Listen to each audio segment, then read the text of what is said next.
And we are heading to the ambulances, and we're going to get some words from Tuvia. The equipment itself is quite heavy. This is the medical vest, just so you can feel what we're carrying over here. And you got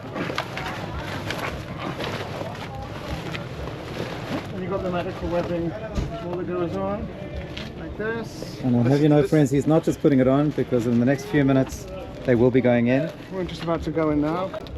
This could stop a bullet. This could, yeah. It's Kevlar. So what's inside here is like all the medical equipment you need. You've got like bandages. These are clotting bandages you put into bullet holes. This is what goes on top of them. These are the needles when you've got to start an IV over here. You've got the IV needles right over here. This over here is the het iron. This is the tourniquet that you've got to use very, very quickly. So you need to know all these things are super fast. This is the het valve. So this basically you put on the vein when you need to start a IV. The IV's in the back. And there's also another 4 magazines as well, because sometimes we're also coming under fire ourselves as well. So this unit is called the PALMAR, which basically is a Plugat Lechima Refuit, and our job is the second stage. So the first stage is the wounded inside Gaza. They have a medic who's right embedded with them, and he has to stop the initial arterial bleeding or any kind of immediate stuff. Then they bring them as close as they can to the border. We swoop in. We have like armored ambulances, armored cars about to go out right now actually. And then we have to assess very quickly the level of wounded. If it's super serious wounded, we call in 669, the station. That's a medvac command unit, and they're on the ground within 4 minutes.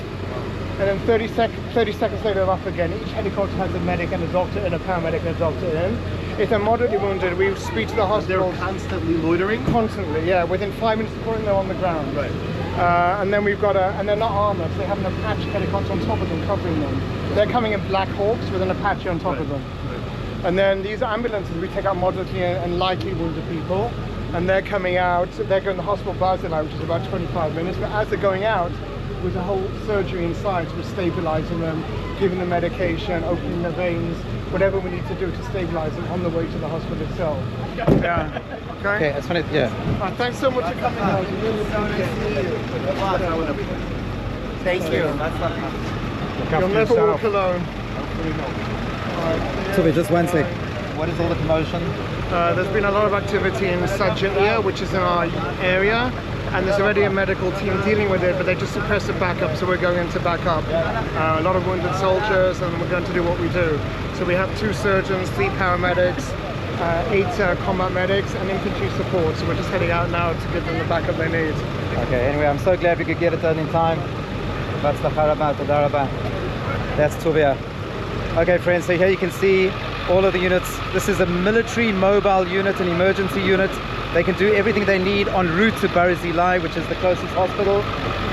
As far as we know, there have been a number of injured soldiers, and unfortunately some have fallen, doing holy duty for the state of Israel. Toda rabah.